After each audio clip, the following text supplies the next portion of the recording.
비타민류. 네. 그다음 오메가3, 네. 마그네슘. 먹으니까 무조건 좋을 것 같은 거야.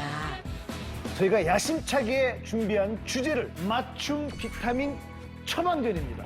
특히 질환이 있다면 비타민 제대로 먹어야 한다? 만성 장 질환을 가지고 있다면 고혈압, 당뇨약을 복용하고 계신다면 갱년기가 있다면 이 비타민을 먹어야 합니다. 비타민의 정체는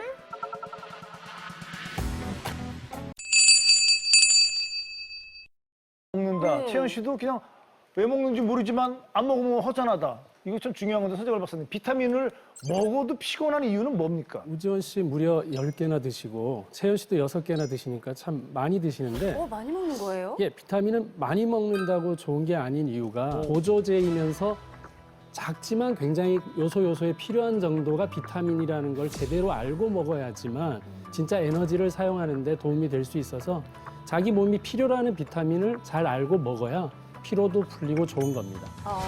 그러면 내 몸이 필요로 하는 비타민이 따로 있다고요? 네, 맞습니다. 사람마다 몸에서 필요로 하는 비타민이 다 다른데 자기 몸이 원하는 비타민이 다 따로 있습니다. 그 비타민을 드셔야 되는데 비타민은 잘못된 식습관을 부족한 영양분을 채워주게 되는 역할을 하게 되는데 사람마다 식습관이 다르고 몸 상태가 다르니까 거기에 맞는 자기에게 꼭 필요한 비타민을 알고 먹어야 합니다. 이제부터 몸이 원하는 비타민을 드셔야 되는데 특히 질환이 있으신 분들은 같이 드셔야 하는 비타민이 있습니다. 특히 질환이 있으신 분들은 같이 드셔야 하는 비타민이 있습니다.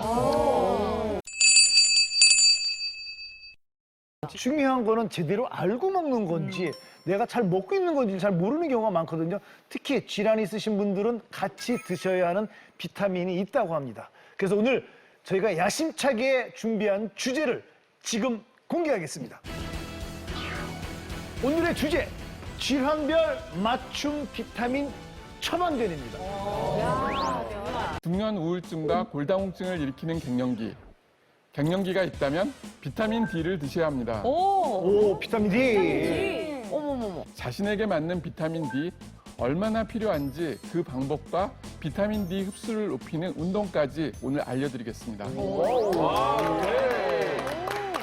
자, 갱년기 주부가 드셔야 하는 비타민 D 왜 그런지 정말 기대가 됩니다. 자, 다음은요. 25년 동안 건강한 약을 처방해 오신 이재영 약사님. 어떤 내용을 준비해 오셨나요? 대한민국 만성질환 1위는 고혈압, 당뇨병, 국민병이라고 할 수 있을 정도로 많이 앓고 있으시잖아요. 고혈압약, 당뇨약을 드신다면 이 비타민 드셔야 합니다. 어떤 비타민을 먹어야 할까요? 어떤 비타민일까요? 그러게요. 고혈압, 당뇨약을 먹을 때 먹어야 하는 비타민이 있다라고 생각을 못 했는데. 처음 들어봤죠? 예. 특히 당뇨약 하니까 확 귀가 열리는 게 저희 아버지가 조금 지금 당뇨가 있으셔서 어떤 비타민을 먹으면 좋을까요? 고혈압, 당뇨약을 오랫동안 지속적으로 드시잖아요. 그러면 이 약이 몸에서 가지고 가는, 즉 소비되는 비타민이 있거든요. 네. 그래서 이 비타민을 추가로 보충해 주셔야 합니다. 고혈압, 당뇨약을 복용하고 계신다면 드셔야 하는 이 비타민의 정체는 고혈압, 당뇨약을 장기간 복용한 당신, 이 비타민을 먹어야 한다? 잠시 후 공개합니다. 너무 얄밉다. 잠시 후긴 하지만 60초 이상은 기다리셔야 됩니다. 예. 자, 다음은요. 소화기 내과 최창순 전문의 나오셨습니다. 만성 장 질환을 가지고 있다면 바로 이 비타민을 드셔야 되는데요. 비타민 K를 드십시오. 아니, 바로 알려주시긴 해서 감사하긴 한데. 근데 사실 비타민 K는 저는 좀 흔한 비타민이 아니어서 더 궁금한데요. 예, 맞습니다. 비타민 K는 그 생명 유지에 필요한 혈액을 응고하는 역할을 하고요. 또 심내혈관 질환이나 골다공증, 암 예방에 도움을 주는 아주 중요한 비타민입니다. 기대하셔도 좋습니다. 네, 오늘 비타민 전문가들이 질환에 따른 비타민을 하나씩 추천을 하셨습니다. 어떤 이유에서 추천을 했는지, 왜 꼭 함께 먹어야 되는지 지금부터 하나씩 자세히 알아보도록 하겠습니다. 사실 비타민 전 국민의 관심사 아닙니까? 그렇죠. 드시죠, 수정 씨도 비타민? 저 먹고 있습니다. 네, 저도 먹고 있습니다. 네. 그래서 이 비타민 도대체 어떻게 먹어야 잘 먹었다 소문날까 궁금해하시는 분들이 참 많이 있습니다. 네. 그럼 지금부터 본격적으로 엄지해장 시작하기 전에 궁금증을 해결하는 시간을 먼저 가져보도록 하겠습니다. 네. 예. 이름에서 당신의 선택은 화면을 보시고 둘 중에 하나를 골라주시면 됩니다. 화면 보시죠. 자, 천연 비타민과 합성 비타민, 당신의 선택은? 비타민 고를 때 이런 고민 참 많이 하거든요. 그렇죠. 우리 엄지 가족들은 어떠세요? 솔직히 이게 천연인지 그게 다 써 있잖아요. 확인을 하시는지 궁금해요. 네. 잘 모르잖아요. 네. 그렇기 때문에 비타민 종류가 여러 종류 중에서도 천연을 무조건 선택을 해요. 왜냐하면 몸에 좋은 게 괜히 천연하면 좋을 것 같고. 근데 이게 하나 단점이 비싸더라고요. 그렇죠. 그 가격이 만만치 않은데 저는 항상 생각하는 게 뭐 물건을 사거나 할 때 내가 잘 모르는 분야는 비싼 게 좋은 거다라고 생각을 하고 하는데 오늘 좀 선생님들한테 궁금해서 이게 꼭 아하. 묻고 싶습니다. 비싼 게 근데 좋은 거다. 사실 저는 반 닥터로서 반대되는 의견을 갖고 있습니다. 하고 있어요. 천연 비타민이냐 합성 비타민이냐 어떤 선택을 해야 될까요? 우리가 한번 생각해 보시죠. 비타민 C 네. 한 알이 보통 1000mg이잖아요. 네, 그렇죠. 예, 그게 귤을 몇 개를 먹어야 이거를 만들 수 있어요. 왠지 어마어마할 것 같아요. 10개? 비타민 C 10개. 한 10개 정도? 10개? 10개. 네. 한 50개? 34개, 34개를 우리가 모아서 한 박스를 먹어야 되네요. 이렇게 만들어야 되는데요. 그러다 보니까 천연 비타민은 당연히 값이 아, 비쌀 수밖에 없어요. 예. 그렇지만 합성 비타민은 화학 공정을 거쳐서 대량으로 만들기 때문에 가격이 싸다는 장점은 있습니다. 하지만 한 가지 성분들씩 이렇게 따로따로 들어있게 되니까 서로 상호작용이라든지 이런 게 없어서 흡수율은 좀 떨어질 수가 있겠습니다. 대신에 노약자라든지 기저질환이 있으신 분들에게는 천연 비타민을 오히려 더 권해드립니다. 흡수율이 좋으니까요. 그리고 합성 비타민은 건강한 사람들이 가성비 값으로 드시는 게 좋습니다. 역시 제가 맞는 거 아니에요? 그리고 현영 씨 얘기가 네, 일리가 있고 채연 씨 말씀도 드리면 자, 현영 씨는 확실히 합성이라는 단어가 잘 맞는 것 같습니다. 합성은 뭐 어쨌든 간에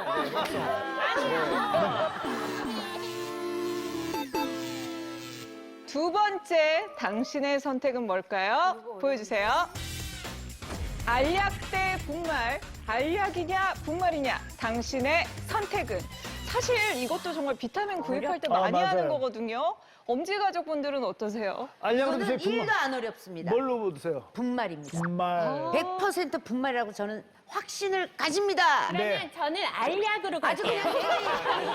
그냥 내가 얘기해도 무조건 반대야, 반대. 꼭 두 가지로 정해야 돼요. 저는 엄지아장을 꾸준히 시청한 시청자 입장으로서 제가 배운 거는 아하. 이 흡수되는 게 다르기 때문에 아하. 어떤 거는 바로 흡수되기 위해서 가루를 먹고 네. 어떤 거는 그 시간을 좀 늦추기 위해서 알약으로 먹는다고 저는 그렇게 선생님들한테 배웠습니다. 아니, 우리 그걸 언제 가르쳐줬어? 중립으로. 이야. 야, 잠깐만. 저는 그러면 우지원 씨 얘기 좀 듣고 싶어요. 근데 저도 그 채연 씨 얘기가 좀 공감을 하는 게 출장을 가거나 네. 어떻게 굉장히 피곤하거나 뭔가 이러면 흡수를 빨리 높이기 위해서 분말을 좀 챙겨 먹는 거거든요. 그러니까 겸용하는 게 가장 제 몸에 좋은 것 같아요. 둘 다 드시기 때문에 약간 그렇네요. 네. 어떻습니까? 어떻습니까? 중간 타는 거 역시 아니에요? 역시 우지원 씨 비타민 10가지 드시는 전문가의 포스가 강하게 느껴지는데요. 어머, 저 편애하는 거 봐요. 저도 얘기했거든요. 네. 그러니까 알약보다는 가루약이 흡수가 더 잘 됩니다. 알약보다는 가루약이 흡수가 더 잘 됩니다. 이 알약은 정제된 형태로 되어 있잖아요. 그 모양을 만들기 위해서 부가적으로 들어가는 물질들이 있습니다. 그러나 가루의 경우에는 조금 더 순수한 형태의 비타민이 들어있고 하기 때문에 흡수율 측면에서 더 낮다고 알려져 있어요. 다만 소화력이 괜찮으신 분들은 크게 차이가 난다기보다는 어떤 가루라든지 알약 형태에 따른 장단점이 있으니까 선택을 하시면 되는데 예를 들어서 비타민C가 신맛이 강하잖아요. 그래서 치아가 약하신 분들이라면 치아를 상하게 할 수 있으니까 가루보다 알약 선택하시면 되는 거고요. 또 간혹 가다가 알약이 목에 잘 걸리는 분들 계시죠. 이런 분들은 가루를 선택하시면 되겠습니다. 열심히 챙겨 먹는데도 몸이 안 좋아요. 네. 몸이 어디가 많이 안 좋으세요? 고혈압도 있고요. 고지혈증도 있고 한 5년째 먹고 있어요. 키하고 몸무게는 어떻게 되세요? 키는 160인데 1cm가 줄었네요. 아, 네. 159. 네. 몸무게 60kg고요. 과체중이시네요. 네. 고혈압, 고지혈증, 과체중까지. 대사증후군에 해당되세요. 이 대사증후군이 있으시면 꼭 드셔야 할 핵심 비타민이 여기에 빠져 있어요. 이 대사증후군이 있으시면 꼭 드셔야 할 핵심 비타민이 여기에 빠져 있어요. 그게 뭔가요? 비타민 11을 먹는데도 부족하다? 고혈압을 비롯 대사증후군이 있다면 먹어야 하는 비타민의 정체는? 대사증후군으로 이 병원약을 드시고 계신다면 바로 비타민 B를 드셔야 됩니다. 대사증후군이 있다면 비타민 B를 먹어라. 대사증후군이 도대체 뭡니까? 그래요. 말은 참 많이 들었습니다. 네. 대한민국 성인 5명 중에 1명이 대사증후군일 정도로 많죠. 대사증후군은 복부 비만, 고혈압, 공복 혈당 장애까지 포함되는데요. 고중성지방, 또 낮은 HDL, 콜레스테롤 중 이 3가지를 동시에 가진 상태를 말해요. 3가지. 네. 이갑수 씨는 고혈압에 고지혈증에 비만까지 3가지 이상이 해당되니까 대사증후군이신 거죠. 이 대사증후군에 왜 비타민 B를 먹어야 하는 거예요? 대사라는 게 우리가 먹은 음식이 혈액으로 만들어져서 에너지로 활활 타오르는 이 과정을 대사라고 하는데요. 대사증후군이 있으시다면 이게 안 되는 거예요. 그래서 찌꺼기가 쌓여서 고혈압으로 되고 고지혈증으로 되고 당뇨약으로 되니까 에너지를 활활 타게 도와주는 비타민 B가 꼭 필요한 거거든요. 특히나 이갑순 씨는 고혈압약 드시고 계시잖아요. 고혈압약으로 쓰이는 약 중에 이뇨제라는 약이 있어요. 이 약은 소변량을 늘리고 혈액량을 줄여서 혈관에 가하는 압력을 줄여서 혈압을 조절하거든요. 근데 이 과정에서 수용성 비타민인 비타민 B1이 몸 밖으로 많이 빠지게 돼요. 또 실제로 한 연구에 따르면요, 이뇨제를 오래 복용한 환자의 경우 한 98%가 비타민 B1 결핍 상태였다는 캐나다 연구도 있어요. 그래서 비타민 B1이 부족한 만큼 채워줘야 된다는 거죠. 비타민 B를 이제 열심히 챙겨 먹고 건강해져야 되겠습니다. 제가 비타민 B1이 결핍되면 어떤 현상이 일어나는지 알려드릴게요. 이 비타민 B1이 몸에 부족하잖아요. 그럼 첫째로 에너지가 안 만들어져요. 그러니까 피곤해요. 네. 많이 먹어도 그리고 피곤하더라고요. 이 비타민 B가 없잖아요. 이렇게 대사가 안 되니까 입맛이 없어요. 그런데 살은 또 쪄요. 맞습니다. 네, 그리고 비타민 B가 꼭 필요한 게 뇌세포거든요. 근데 뇌세포가 돌질 않으니까 집중력이 떨어지고요. 건망증이 심해져요. 또 하나, 이 비타민 B1이 부족하면 신경계에도 영향을 미쳐서요. 부종이 올 수가 있어요. 그리고 심장에도 영향을 미쳐서 부정맥이 올 수도 있으니까 지금부터 이 고혈압약을 드시는 분들 중에서 혹시 본인이 복용하시는 약 중에 이뇨제가 섞여 있다면 주치의와 상의하셔서 그 고함량 비타민 B1을 드셔주시면 좋습니다. 맞는 것 같아요. 선생님, 비타민 C가 고함량이 그 메가더스트라고 하잖아요. 저도 먹고는 있는데 그럼 비타민 B 고함량은 어떻게 먹는 게 좋은지 네. 좀 설명을 부탁드릴게요. 사실 비타민 B1 권장 섭취량은 얼마 안 돼요. 1.1에서 1.5ml 정도거든요. 그런데 이 비타민 B1은 수용성이어서 체내에 축적이 되지 않고 쉽게 배출이 됩니다. 그래서 어머니께서 드시는 종합 비타민에 비타민 B가 들어있는데 살펴봤더니 한 15ml 정도밖에 안 되더라고요. 하지만 고혈압약을 드실 경우에는 고용량인 한 50에서 100ml 정도를 복용하는 게 좋거든요. 일반 종합 비타민의 경우는 수용성이어서 금방 소변으로 빠져나가지만 활성형으로 만든 고함량 비타민은요, 빨리 빠져나가지 않고 지속적으로 몸에 작용하게 도와주는 비타민이에요. 그래서 그거를 선택해서 드시는 게 훨씬 대사증후군에 도움이 됩니다. 근데 대사증후군에 그 당뇨병도 있잖아요. 고혈압 못지않게 또 사람들이 많이 앓는 게 아까 또 아버님도 당뇨 있다고 그랬는데 그 주변 어르신들 당뇨약 드시는 분들 보면 그 비타민을 꼭 먹어야 될까요? 당뇨약 같은 경우에도요, 메트포르민이라는 성분의 당뇨약은 비타민 B12의 흡수를 막습니다. 그래서 메트포르민 당뇨약을 먹는 경우에는 비타민 B12를 추가로 같이 드시면 좋습니다. B12. 비타민 B12. 그렇죠. 네. 맞아요. B12. 아니 근데 그리고 비타민 B가요, 예전에 저 약국 갔을 때 너무 깜빡깜빡해서 약사님 머리 좀 좋아지는 약은 없어요? 그때 약사님이 챙겨주셨던 게 비타민 B였거든요. 먹었어요? 안 그쵸? 먹었어요? 머리도 좀 먹지 좋아하지. 그랬어요. 안 먹었나 봐요. 안 먹었어요? 떨어져서 요즘에 못 먹었어요.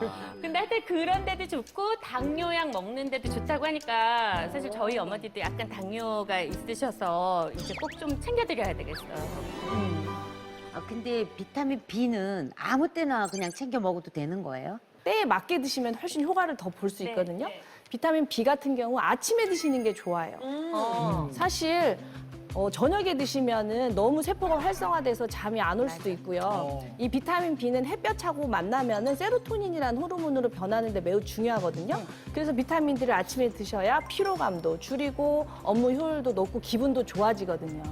그래서 비타민 B는 아침에 드시는데요. 사실 식전에 먹냐, 식후에 먹냐 많이들 여쭤보는데 네. 식전에 드셔서 속이 편안하시면 식전에 드셔도 됩니다. 그러나 아까 말씀드린 대로 활성형 비타민은요. 지속적으로 몸속에 작용하게 도와주기 때문에 약간 지용성기가 있거든요. 그래서 담즙 분비가 잘 돼야 흡수가 잘 돼요. 이제 그런 사람들은 식후에 드셔야 훨씬 흡수가 잘 됩니다. 대사증후군 중에 하나인 고혈압이나 고혈당 그리고 심뇌혈관 질환까지 유발하는 아미노산이 호모시스테인이라는 물질이 있거든요. 저 좀 들어보셨을 것 같은데 이게 많아지면 혈관 손상되고 혈전, 피떡 만들어져서 대사증후군뿐만 아니라 각종 질병을 일으킬 수 있는데 특히 비타민 B12하고 엽산이 호모시스테인 생성을 막아주거든요.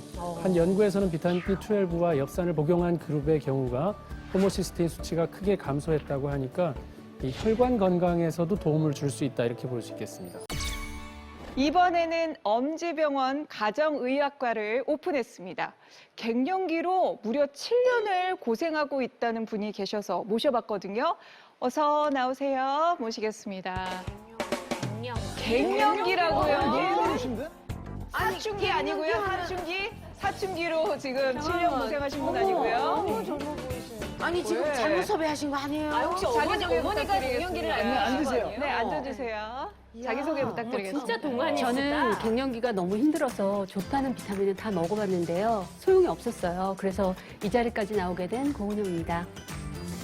죄송하지만 제가 나이를 오픈하겠습니다. 56세. 말도 안 돼요. 56세. 아니 근데 갱년기를 겪은 지 얼마나 되셨어요? 7년이요. 7년이요? 그래서 힘들어서 여성 호르몬을 7년 전부터 먹고 있어요. 네. 지금 앞에 놓인 바구니에 드시는 약을 갖고 오신 거죠? 네. 이거 어떤 약들인지 설명 부탁드릴게요. 제가 매일 먹는 약인데요. 하루에 8알을 먹어요. 아침에는 이 여성 호르몬하고 비타민 C, E, 오메가 그리고 저녁 자기 전에는 칼슘하고 멜라토닌을 먹고요. 뭐 유산균이나 콜라겐은 생각날 때마다 먹고 있어요. 저도 갱년기를 겪어봐서 아는데 네. 점점점 저 가지수가 늘어나고 어머. 그다음에 밤에 잠이 안 오니까 아까 보니까 멜라토닌도 있는데 잠이 안 와서 그거 드시는 거죠? 네. 그런 것 같아요. 얼마나 힘든가요? 저도 제 주위에서 친구들을 보면 잠도 못 자고 막 열도 나고 막 욱하고 이런 경우가 있는데 욱하고. 저 같은 경우는 불면증이 굉장히 심했어요. 그래서 이 불면증 때문에 이 약 저약 먹게 됐어요. 멜라토닌. 그러면 성격도 좀 변하신 거예요? 저는 모르겠는데 남들이 그렇다고 저는 잘 모르겠어요. 자기는 모르겠는데 뭐 남들이 뭐라고 하시는 건가요? 욱한다고. 제가 여기를 좀 보면서 네. 한번 진단을 한번 내려볼게요. 네. 요거는 이제 그 갱년기 약인 것 같고요. 그 다음에 이제 보시게 되면은 요거 멜라토닌. 멜라토닌이 원래 이제 송가치에서 수면을 유도할 때 이제 나오는 물질인데 이 약을 먹는 거 보니까 분명히 수면에 장애가 있었던 것 같고요. 그리고 그 다음에 이제 유산균. 유산균은 장 건강을 위해서 이제 결국은 이제 꼭 필요한 것 중에 하나인 거고요. 그 다음에 이제 콜라겐은 사실은 우리가 이제 위에서 대부분 분해가 된다고 그래요. 그것보다는 오히려 비타민 C. 비타민 C를 먹음으로 인해서 우리 몸에 있는 콜라겐을 합성을 유도시키기 때문에 훨씬 더 좋고요. 그리고 비타민 E 같은 경우는 이건 항산화 효과 때문에 먹는데 비타민 C를 먹기 때문에 굳이 먹을 필요는 없을 것 같고요. 그리고 이제 칼슘 같은 경우는요. 옛날에는 열심히 먹었던 영양제 중에 하나였어요. 뼈 튼튼을 하기 위해서.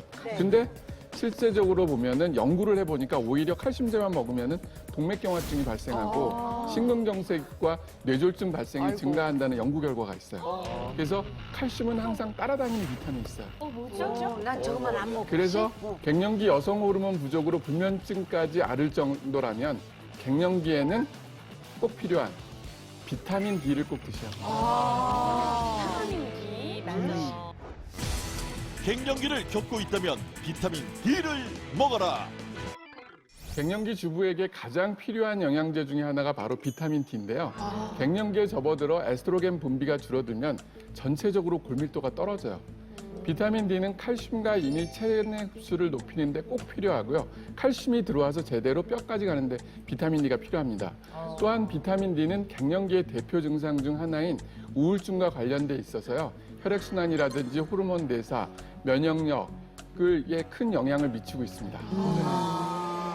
비타민 D는 또 지용성이기 때문에 그래서 자기에게 맞는 비타민 D의 수치를 꼭 알아야 돼요. 그리고 수치에 맞게 영양을 먹어야 되기 때문에 다릅니다.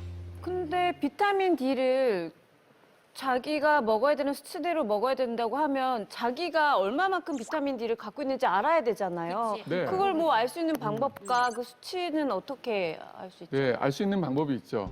특히 비타민 D 같은 경우는 지용성에서 섭취를 하면 우리 몸에 한 3개월 정도 유지가 돼요. 그래서 비타민 D가 몸에 얼마나 있는지 알고 부족한 만큼만 채워줘야 하고요. 그래서 제가 이제 이 고은영 씨 같은 경우 이제 비타민 D 수치를 한번 알아봤습니다. 그래서 화면으로 한번 보시겠습니다. 아이고야. 너무 낮은데요? 좀 설명해 주시죠. 네, 비타민 D는 혈액 검사를 통해서 쉽게 알 수 있는데요. 고은영 씨 같은 경우는 결과를 보면 16.2. 아이고. 성적으로 치면 양이나 가라고 할 수 있어요. 그렇다면 저는 얼마만큼의 양을 필요한 거죠?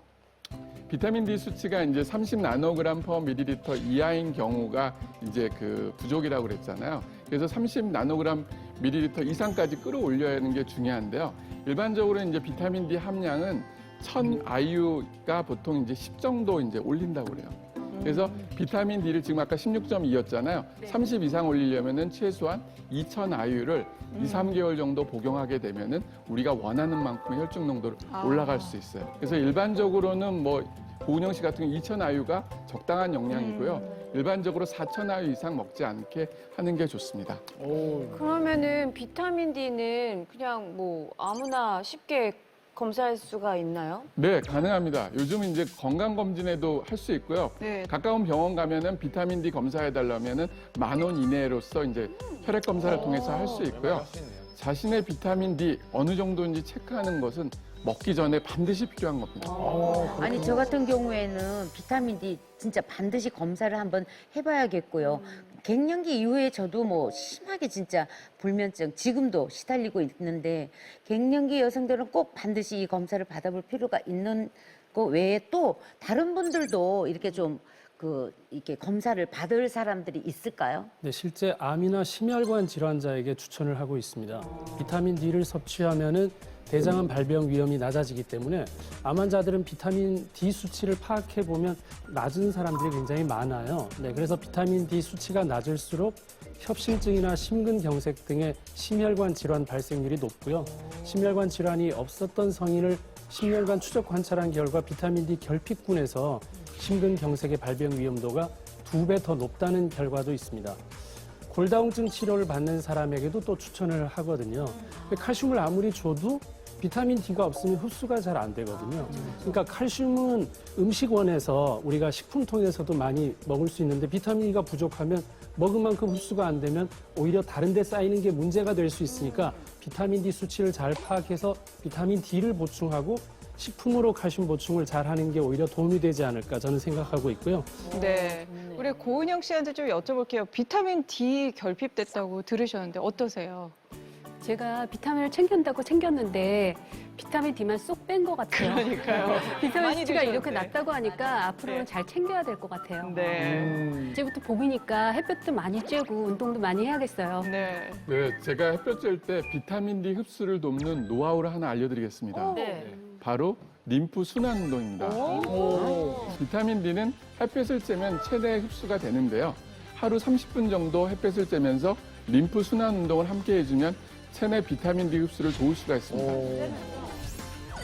체내 비타민 D 흡수를 돕는 림프 순환 운동 대공개. 림프와 비타민 D가 무슨 관계가 있는 거예요? 나 이해가 안 가는데. 네, 지용성 비타민은 단주산에 의해 장에서 흡수되며 림프계에 의해 신체의 각 부위로 전달됩니다. 그래서 림프 내에 노폐물이 많이 쌓이면 비타민 D를 전달하는 속도가 느려지고 제대로 전달되지 못하는 경우가 생깁니다. 그렇기 때문에 림프 순환 운동으로 림프 속 노폐물을 없애주면서 체내 비타민 D 효율성을 높여줄 수가 있는 거죠. 제가 이제 알려드릴 텐데요. 네. 첫 번째는 그 겨드랑이 림프절입니다. 예, 보통 우리가 이제 여기 겨드랑이 만지면 거기에 림프절이 있는데 만져주면 안 되거든요, 일반적으로. 그래서 사실은 손바닥에서 여기 끝에 쪽으로 가지고 이 두 쪽을 이제 손으로 만질러주면 됩니다. 한 10회 정도 이렇게 문질러 주시면 됩니다. 원을 그리면서 문지르면 되고요. 팔짱 낀 자세로 손을 겨드랑이에 대고 원을 그리며 문질러 주세요. 그 다음은 바로 두 번째. 이제 사진을 보면은 여기 쇄골 바로 위쪽에 있습니다. 여기도 똑같이 손바닥 끝에 쪽으로 해서 한 10번 정도 가볍게 이제 문질러 주시면 됩니다. 시원하네요. 네. 이것도 라운드로 이렇게 동그라미 그리면서 이렇게 그렇죠. 문지르면 돼요. 네. 양손으로 쇄골 바로 위쪽을 문질러 주세요. 둥글게 원을 그리는 게 포인트. 그리고 마지막으로 이제 여기 우리가 보통 목선이라고 하잖아요. 거기를 이제 가볍게 손 끝으로 이제 만져주시면 됩니다. 좋은데요? 겨드랑이, 쇄골, 목, 옆 세 부위를 손으로 문지르면 끝. 쉽고 간단한 림프 순환 운동으로 비타민 D 흡수를 높이세요. 이번 엄지병원은 소화기 내과입니다. 최창순 소화기내과 전문의를 모셨는데요. 그런데 소화기와 비타민도 연관이 있나요? 나의 소화기 기관에 맞춰서 비타민을 드시는 것이 중요한데요. 사실 녹화 전에 우연히 우리 엄지 가족들 비타민을 제대로 드시고 계시는지 한번 봤거든요. 그랬어요? 어땠나요? 잘 드시고 있던가요? 2% 좀 부족한 분이 계셨습니다. 저희 다들 많이 가져서 엄청 자랑했거든요. 지금.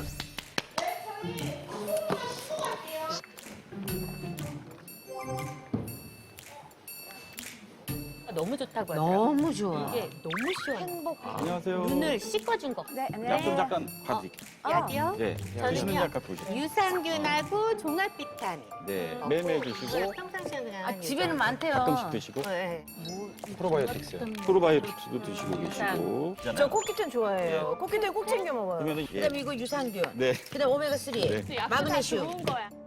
비타민 섭취가 2% 부족한 엄지 가족은 과연 누구? 과연 엄지 가족 중에 비타민 섭취 2% 부족한 분은 과연 누굴까요? 굉장히 떨리는데. 이게 뭐라고 전문의 네. 알려주시죠? 자, 소화기내과 최창순 전문의 발표해 주시죠.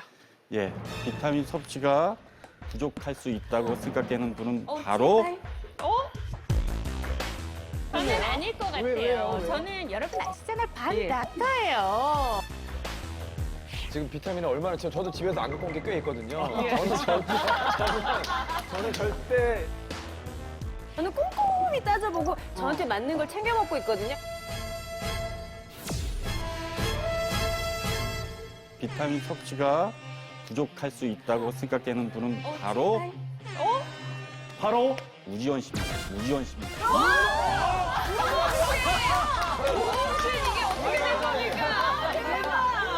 어떡해요, 우범 씨. 생각도 안 했네. 이럴 수가. 다른 분도 아니고 이분은 정말 충격적인데요. 그냥 스포츠 가족으로서 정말 나는 잘못된 거 아니에요? 오늘 티셔츠도 딱 오늘 상황에 맞게 빨간 해골이네.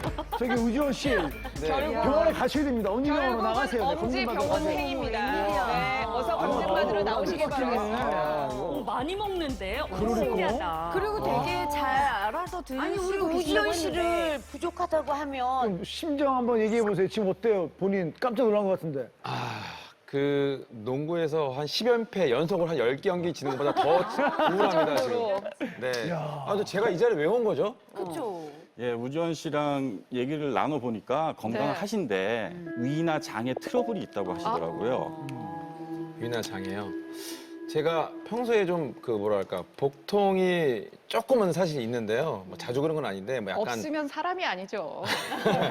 약간 예민해지거나 예. 약간 스트레스를 받거나 그러면 좀 그런 편이고요. 뭐 돼지고기라든지 또 가끔 뭐 빈속에 우유를 먹으면 가끔 뭐 설사를 좀 할 때가 있거든요. 근데 우지원 씨한테는 좀 부족할 수 있는 비타민이 있습니다. 무슨 이렇게 많이. 이렇게 바로 우지원 씨한테만 필요한 비타민은 비타민 K입니다.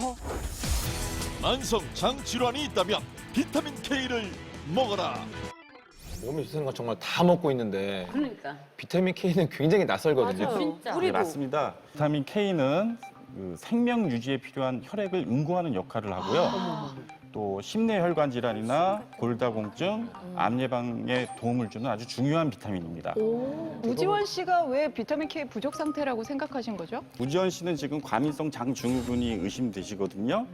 이 과민성 장증후군이나 염증성 장질환 같이 반복적으로 잦은 설사를 하시는 분들은 비타민 K가 좀 흡수가 안 될 수가 있습니다. 또는 장내 유익균 감소로 합성 장애가 생기면 비타민 K가 부족해질 수가 있습니다.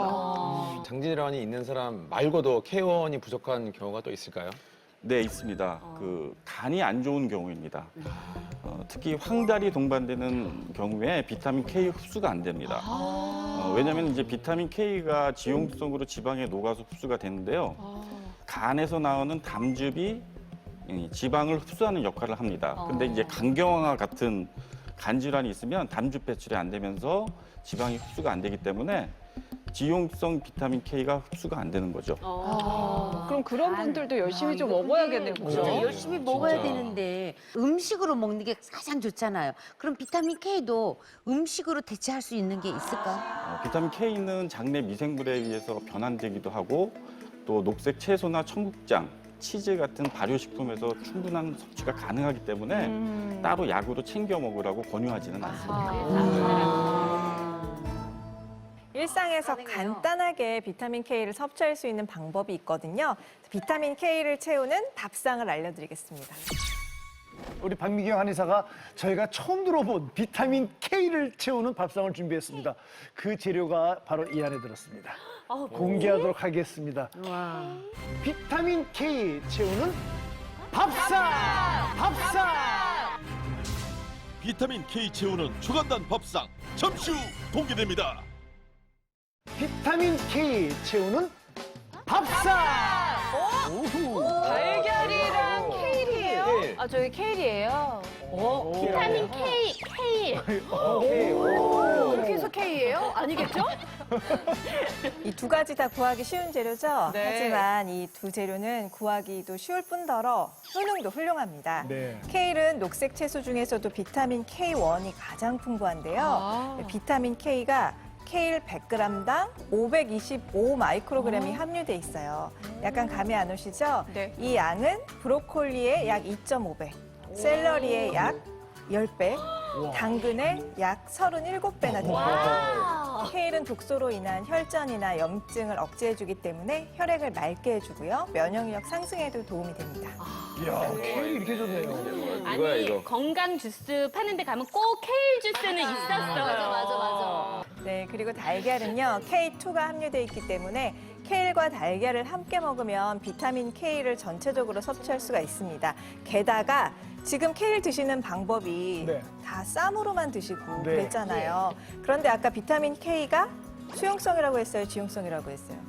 지용성. 네, 비타민 K는 A, D, E, K는 지용성이잖아요. 그래서 그냥 쌈이나 국으로 해 드시는 것보다는 그 지방 성분이 함께 있는 식품과 같이 드시는 게 좋은 궁합일 수밖에 없겠죠. 그래서 이 케일과 달걀로 쉽게 만들 수 있는 밥상 소개해 드리겠습니다. 자, 비타민 K를 채우는 밥상. 케일과 달걀로 어떤 음식을 만드실 거죠? 바로 케일 달걀 찜입니다. 맛있겠다. 너무 맛있겠어요. 난 상상이 안 가는데. 색깔도 너무 노랗고 파랗고 이래서. 그래요. 색깔도 보통 그거 왜냐면은 달걀찜에는 당근이나 이렇게 양파 같은 거 해서 그렇죠. 이렇게 찜해 먹잖아요. 근데 케일을 넣는다는 건 좀 상상이 안 가는데 맛이 어떨지 좀 기대가 됩니다. 케일 달걀찜 재료는요. 달걀과 케일, 물, 콧소금만 있으면 됩니다. 간단하네요. 재료가 아주 간단하네요. 자, 그럼 만들어 볼까요? 네, 자 먼저 달걀을 풀어주고요. 부드러운 맛을 살리기 위해서 체에 넣어서 달걀 끈을 걸러주겠습니다. 저거를 꼭 해야 돼, 진짜. 그래야 달걀찜이 훨씬 체에 부드러워요. 걸리는 거야? 엉키는 거 없이. 오, 저렇게 내려가는구나. 이렇게 저렇게 하면 다. 다 빠질 때까지 뒤져야죠. 꼭 만들어 드셔야 될 것 같아요, 우리 의전 씨는. 네. 비타민 K 부족하다 그랬죠? 아까 자세히 보세요. 네. 꼭 해 먹어야 될 것 같아요, 예. 진짜. 뚝배기에다가 먼저 물을 넣고요. 네. 그다음에 계란물 넣고요.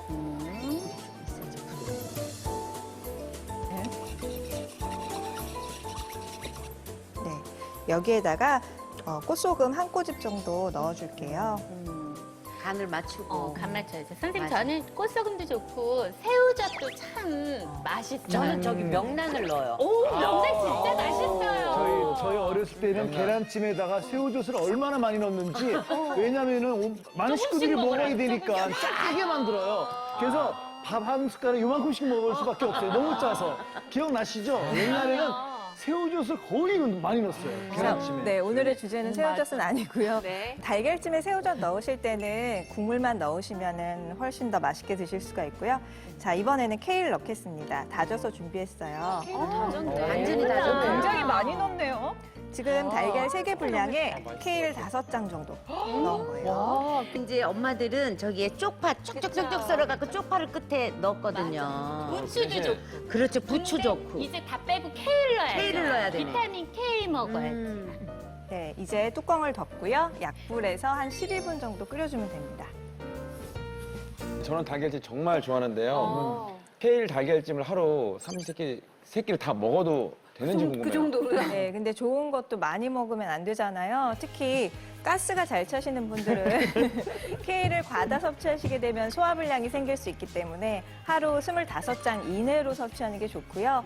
그리고 달걀 같은 경우는 하루 3개 정도만 드셔도 비타민 K 필요량을 충분히 보충할 수가 있다고 알려져 있어요. 그래서 달걀은 3개 정도 드시는 걸 권하겠습니다. 아니, 3개 딱 맞네. 하루에 3개. 저는 달걀 3개 일주일에 달걀을 몇 판을 먹는지 몰라요. 달걀이 너무 많다고 생각했거든요. 어머, 세상에. 제가 건강미인인 이유가 있었네요. 아, 네. 자, 12분 만에 금방 완성이 됐습니다. 뚜껑을 한번 열어보도록 하겠습니다. 맛있겠다. 달걀 네. 궁금하다. 제가 맛이 뜨거워서 나는데요? 보고 좀 맛이. 할게요. 하나, 둘. 달걀찜에서 이런 색이 나오는 건 어머, 너무 맛있는 냄새 나요, 진짜. 어우, 냄새가 기가 막히네요. 오늘은 특별히 우지원 씨에게 양보해드리도록 하겠습니다. 부족하니까. 네. 그냥 부족하니까. 웬만하면 그것도 양보 안 하시는 분이에요. 제가 한번 양보한 적이 없어요. 내 말이. 없어요. 저는 너무 고소해요. 네. 여기 다른 안 넣으신 거죠? 네, 케일이 저기에 이제 맨 위에 마지막에 참기름을 살짝 두른다. 맛있겠다. 맛있는데. 이천장 다 되겠다. 케일이 사실은 약간 쌉싸름한 느낌이 있는데 예. 이 지금 위에 얹으니까 되게 부드러운 호박잎 먹는 것처럼 진짜? 왜 이렇게 감칠맛이 나는지 모르겠네요. 표현이 너무 좋은데? 따라야겠는데? 호박잎 같은 아니 굉장히 연해졌어요. 진짜요? 그래서 이게 이 다졌어. 찜이 계란이랑 먹으니까 궁합이 딱이네요, 진짜. 완전. 맛있을 것 같아. 네, 비타민 K1과 K2가 가득한 케일 달걀찜. 시청자 여러분도 간단하고 맛있는 케일 달걀찜 드시고요. 비타민 K 꽉 채워보시기 바랍니다.